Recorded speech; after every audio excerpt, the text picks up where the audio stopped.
I'll never forget the sound of Iris's laughter as security dragged me across the marble floor. My husband stood there, champagne in hand, watching like I was nothing. The guests pulled out their phones, recording my humiliation for entertainment. He told me I was worthless, that everything belonged to him. But here's what that arrogant fool didn't know. Every inch of that mansion, every marble tile he stood on, even the air he breathed in that house, it all belonged to my father. And in exactly 12 hours, his entire world would crumble. My name is Josephine, and 3 years ago I thought I'd found my fairy tale. Today, I'm going to tell you how I lost everything in one brutal night, and how I got it all back with interest. But more than that, I'm going to tell you about the sweetest revenge I never even planned. If you believe that what goes around comes around, you're going to want to hear every word of this story. So go ahead, hit that subscribe button right now, because I promise you, this is unlike anything you've heard before. It started like a dream. I was 26, teaching literature at a public school, living in a tiny apartment with secondhand furniture and plants I kept forgetting to water. My life was simple, maybe even boring, but it was mine. Then I met Gregory at a charity fundraiser. He was tall, confident, wearing a suit that probably cost more than my monthly rent. He owned a tech company, drove a silver sports car, and when he smiled at me across that crowded room, I felt like the only woman in the world. Our romance moved fast. Too fast, maybe. Within 3 months, he proposed with a diamond ring so big I was afraid to wear it outside. 6 months later, we were married in a ceremony that looked like something out of a magazine. White roses everywhere, a 7-tier cake, 200 guests. My father came, of course. Dad had always been my rock after Mom died when I was 15. He raised me alone, worked hard, lived modestly. At the wedding, he wore his best suit, which wasn't very fancy, and Gregory's family barely spoke to him. I heard Gregory's mother whisper to someone that my father looked like the help. It stung, but Gregory kissed me and told me not to worry about it, that we were starting our own family now. The mansion took my breath away the first time I saw it. White stone exterior, tall columns, a circular driveway with a fountain in the center. Inside, everything gleamed. Crystal chandeliers, sweeping staircases, rooms I didn't even know what to do with. Gregory carried me over the threshold and told me this was our kingdom. He said he'd built his empire from nothing, and now I was his queen. I believed every word. For the first year, life felt magical. I quit teaching because Gregory insisted his wife shouldn't work. I spent my days redecorating rooms, planning dinner parties, trying to fit into this new world. The staff was kind. Maria, the housekeeper, always snuck me extra cookies when I looked sad. Ben, the old gardener, taught me the names of all the roses. They felt more like family than Gregory's actual family ever did, but I was happy. Or at least, I thought I was. The change came slowly at first. Gregory started working later, coming home after I'd already gone to bed. When I'd ask about his day, he'd snap at me, say I wouldn't understand the pressure he was under. He stopped touching me the way he used to. Stopped looking at me at all, really. Then came the phone calls he'd take in another room, the smell of perfume that wasn't mine, the receipts I'd find in his pockets from restaurants we'd never been to together. I'm not stupid. I knew something was wrong, but I kept telling myself I was being paranoid, that successful men work hard and I should be more understanding. Until the day I met her. Iris walked into our home like she owned it. Blonde hair, perfectly styled, designer clothes, sharp eyes that looked right through me. Gregory introduced her as his new business consultant. She shook my hand with a grip that felt like a warning, and when Gregory wasn't looking, she smiled at me in a way that made my blood run cold. After that, Iris was everywhere. She came to our house for meetings that lasted hours. I'd bring them coffee and she'd barely acknowledge me, but I'd catch her laughing at Gregory's jokes, touching his arm, leaning in close. The staff noticed too. Maria started giving me these pitying looks that made me want to cry. One day, Ben pulled me aside in the garden and said, "Mrs. Josephine, you're too good for what's happening here." But what could I do? Gregory was my husband. I'd made vows. I finally broke down and hired a private investigator with money I'd saved from before the marriage. The photos arrived in a brown envelope one Tuesday afternoon. Gregory and Iris at a hotel downtown. Gregory and Iris holding hands at a restaurant. Gregory kissing her in his car. My hands shook so badly I dropped them all over the kitchen floor. I sat there among the scattered evidence of my husband's betrayal and cried until I couldn't breathe. I decided to confront him. I planned it out. I'd wait until we were alone, show him the photos, ask him how he could do this to us. I wanted to give him a chance to explain, to apologize, to maybe save our marriage. I never got that chance, because Gregory had his own plans, and they were so much worse than anything I could have imagined. He told me we were having a dinner party, nothing unusual. We hosted them all the time. I put on a nice blue dress, did my makeup, prepared myself to play the perfect hostess one more time. When the guests started arriving, I noticed there were more than usual. Business associates, some neighbors, people I barely knew, and Iris, of course, wearing a tight white dress and my pearl necklace. The one Gregory gave me for our anniversary. I stared at her throat, at my jewelry on her skin, and felt something inside me crack. Dinner was tense. I could barely eat. Gregory kept refilling everyone's wine glasses, laughing too loud, touching Iris's shoulder when he thought I wasn't looking. I watched it all through a fog, feeling like I was drowning. Then, halfway through the main course, Gregory stood up. He tapped his glass with a fork, and the room went quiet. Everyone turned to look at him. I thought maybe he was going to announce a business deal or make a toast. I had no idea I was about to live through the worst moment of my life. "I have an announcement," Gregory said, his voice carrying across the dining room. He was smiling. Actually smiling. "I want a divorce." The words hung in the air like poison. I couldn't breathe. Someone gasped. I looked at Gregory, waiting for him to say he was joking, that this was some kind of terrible prank. But he wasn't looking at me. He was looking at Iris. She stood up slowly, walked over to him, and he put his arm around her waist. Right there, in front of everyone, in front of me. "Gregory," I whispered, my voice barely working. "What are you doing?"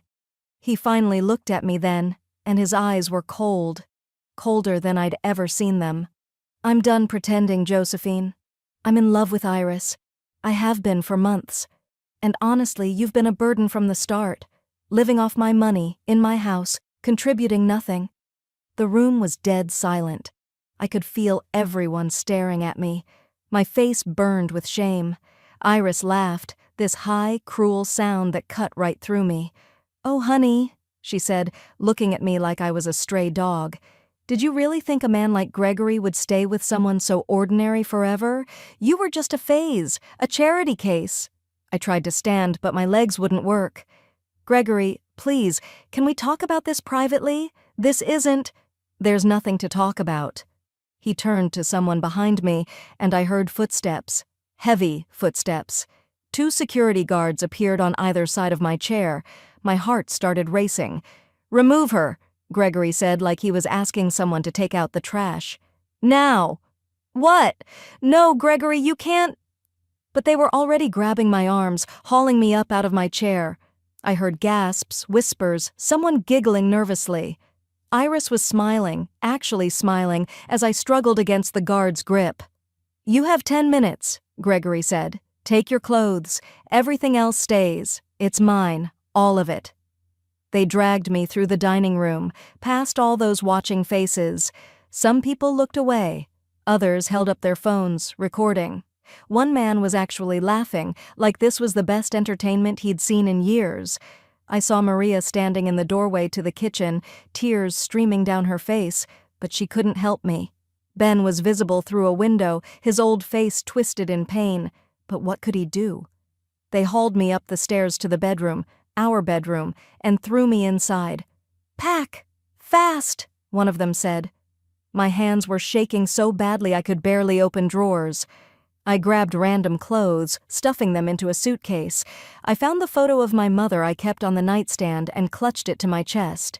Behind me, I heard Iris's laughter echoing through the house, and I wanted to die. When I came back down those grand stairs one last time, they were all still there, watching, waiting. Gregory and Iris were kissing at the bottom of the staircase, his hands in her hair, putting on a show. When they finally broke apart, Iris looked up at me and smiled. "Thanks for keeping the bed warm," she said. Some people actually laughed. The security guards walked me to the front door, to the gates, and then I was outside, alone in the dark, holding one small suitcase with everything I had left in the world. The mansion gates closed behind me with a heavy clang that sounded like a cell door. I could hear music starting up inside. They were celebrating my humiliation, my pain, my destruction. It started to rain. Of course it did. I sat down on the wet curb outside what used to be my home and let myself cry. Not gentle tears, ugly, gasping sobs that tore out of my chest. I had nowhere to go, no job, no money of my own, just a suitcase full of random clothes and a broken heart. For 20 minutes I sat there in the rain, wondering how my life had fallen apart so completely. Finally, I pulled out my phone and called the only person I had left. My father. He answered on the second ring, his voice warm and familiar. "Hello, sweetheart." I couldn't even speak at first, just cried into the phone while he waited patiently. When I finally managed to tell him what happened, how Gregory threw me out, how Iris wore my necklace, how people recorded it all on their phones, I expected anger, outrage. Instead, there was a long pause, and then my father said something strange. "Come to Winston & Associates law firm tomorrow morning, 9 o'clock sharp." "Dad, I don't need a lawyer right now, I need a place to stay." "Everything's arranged," he said, and his voice had this odd quality I'd never heard before, almost amused. "I've booked you the presidential suite at Hotel Grandeur. A car will pick you up in 10 minutes. Take a hot shower, order room service, get some sleep. And Josephine? Trust me, everything is going to be fine." The presidential suite. My father, who'd lived in the same modest cottage my entire life, who bought his clothes at discount stores, who I'd never seen spend money on anything unnecessary. How could he afford the presidential suite at the most expensive hotel in the city? But I was too tired and broken to argue. The car came, just like he said. The hotel staff treated me like royalty. The suite was bigger than my old apartment. I took a shower that lasted an hour, ordered food I couldn't taste, and fell asleep wondering what my father was planning. The next morning, I stood outside Winston & Associates, one of the most prestigious law firms in the state. I'd walked past this building before, seen the expensive cars outside, and wondered what kind of people could afford their services. Now I was walking through their doors, following directions to the top floor. When the elevator opened, my father was waiting. But he wasn't alone. 3 men in expensive suits surrounded him, and they were treating him like he was someone important. Very important. "Mr. Morrison," one of them said, a distinguished older man with silver hair. "Wonderful to see you. Everything is prepared, just as you requested." Morrison. That was my mother's maiden name, not my father's. What was going on? Dad saw my confusion and smiled, a strange, sad smile that made him look older somehow. "Come on, sweetheart. We need to talk." They led us to a conference room with floor-to-ceiling windows and a table that could seat 20 people. Files covered the table, lots and lots of files. The silver-haired man introduced himself as Mr. Patterson, senior partner. Then he and the others left us alone. My father sat down heavily and gestured for me to do the same. For a long moment he just looked at me. Then he said, "Josephine, I need to tell you who I really am." And that's when my entire understanding of my life shattered. My father wasn't just a retired property manager like he'd always told me. He was Harold Morrison, one of the biggest real estate developers in the state. He owned Morrison Properties, a company worth over $500 million. He owned 47 properties, commercial buildings, hotels, apartment complexes, and estates, including the one Gregory had just thrown me out of. I couldn't speak, couldn't even process what he was saying. My father, who wore flannel shirts and drove a 15-year-old truck, was a multimillionaire? It made no sense. He pulled out documents, showed me property deeds, bank statements. All real. All true. "Why?" I finally managed to whisper. "Why didn't you tell me?" His eyes filled with tears. "Because of your mother," he said quietly. 30 years ago I built that mansion. It was going to be our dream home. Then she got sick. Cancer. She died before we ever moved in. I couldn't bear to live there without her, so I moved to the cottage where we'd first started out. I kept the mansion, rented it out over the years. The money meant nothing to me anymore." He explained everything. 3 years ago, Gregory had approached him about renting the property. My father, dressed in his usual simple clothes, met with him. Gregory assumed he was just a property manager and treated him accordingly, with barely concealed contempt. But the lease was drawn up. $15,000 a month. Gregory never owned that house. He'd been renting it the entire time, telling everyone it was his, living a lie. "When you fell in love with him," Dad continued, "I investigated Gregory. Saw he was successful but arrogant. I wanted to see if he truly loved you or just wanted a pretty wife as an accessory. So I kept my wealth secret. I came to your wedding in my old suit and let his family mock me. I watched him treat you like you were beneath him. I gave him 3 years, Josephine. 3 years to prove he was worthy of you." "And he failed," I said, my voice hollow. "He failed spectacularly." Dad opened another file. "And now he's going to pay for it, because that mansion he threw you out of, I own it. His office at Morrison Plaza, I own the building. His second office at Harbor Center, mine too. His leased car from Premium Auto Group, I'm the primary investor. His membership at the yacht club, I sit on the board. Gregory's entire life is built on my empire, and he has no idea." Mr. Patterson came back in with more documents, eviction notices, lease terminations, a complete breakdown of every way Gregory's life was connected to my father's businesses. And then Dad said the words I'll never forget. "We're going to that mansion right now, and we're taking back everything that's mine." The drive back to the mansion felt surreal.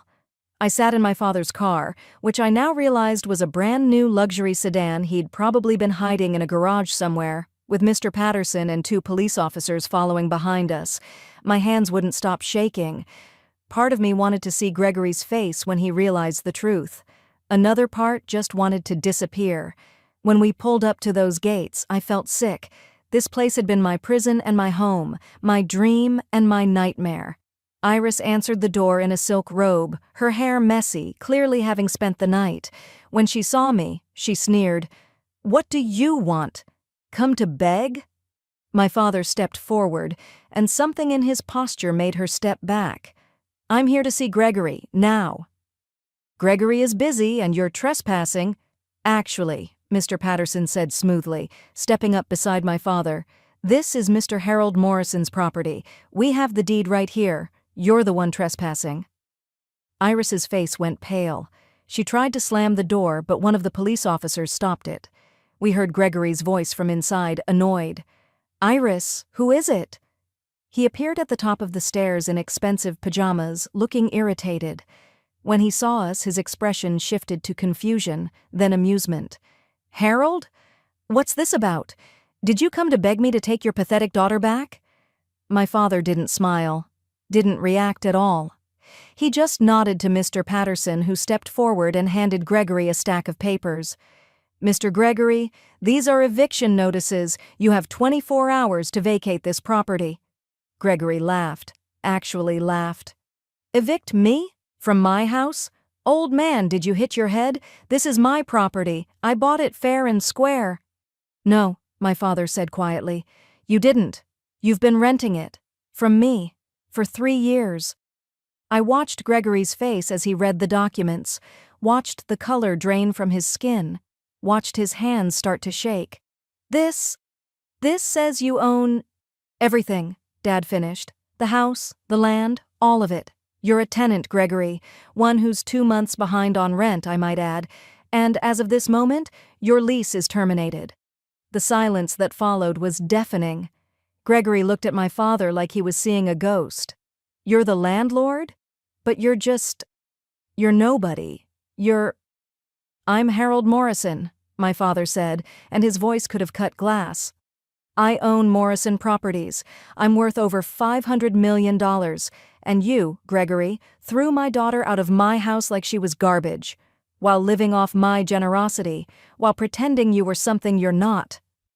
Iris made a sound like a wounded animal. "Gregory, what is he talking about? You told me you owned this house." I thought—" Gregory was stammering now, the confident businessman completely gone.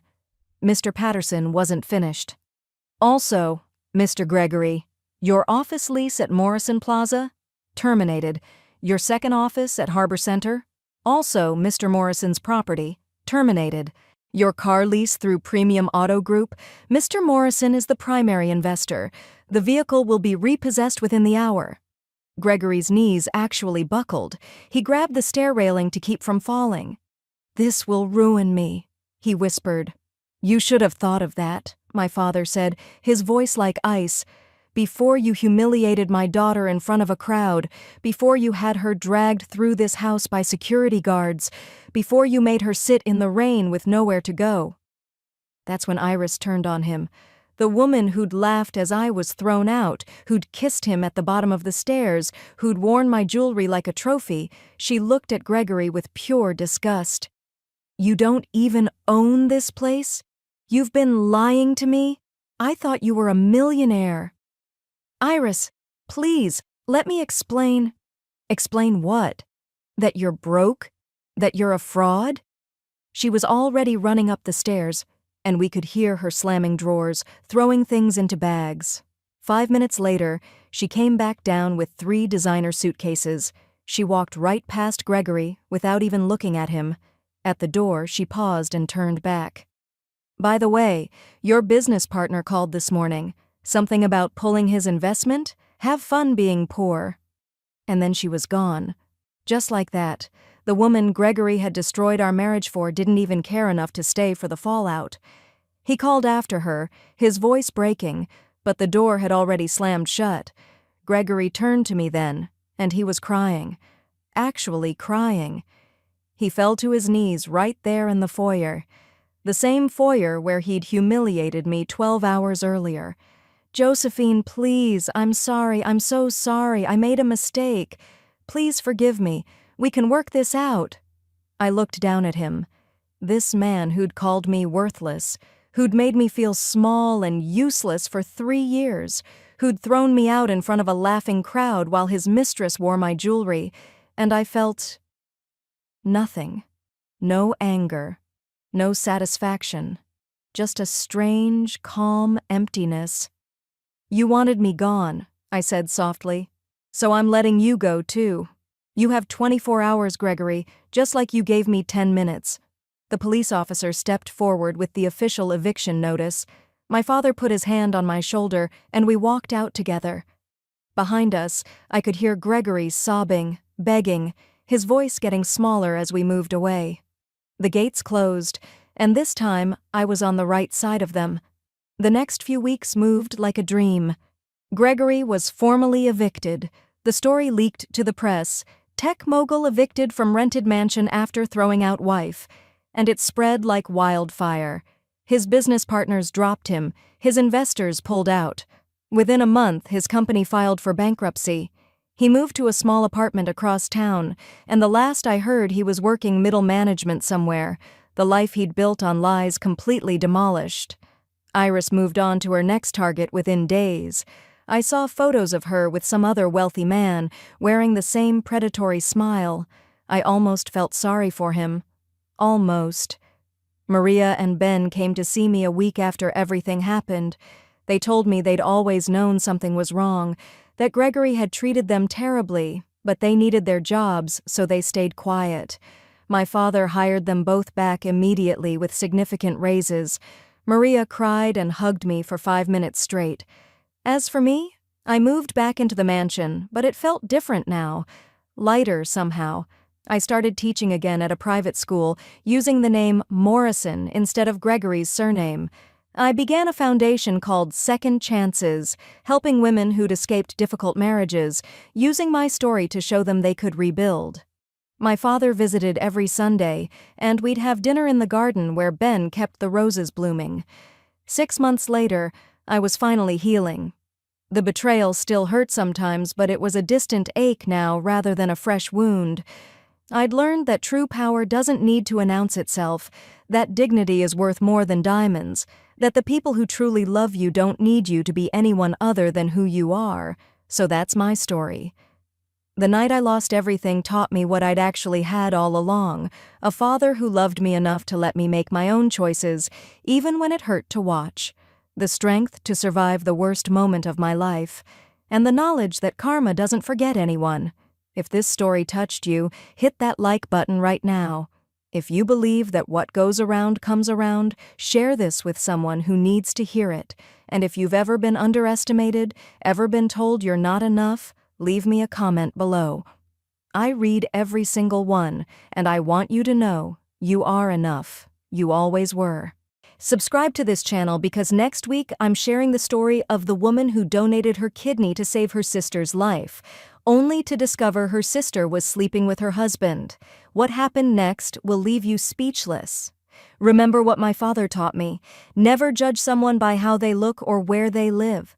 The most powerful people in the world often walk among us quietly, watching, waiting, protecting the ones they love. My father looked ordinary, but he owned an empire, and when the time came, he used every bit of that power to defend his daughter. I'm Josephine. Stay strong, stay dignified, and never let anyone convince you that you're less than you are, because you never know. The person they're underestimating might just own everything they think is theirs.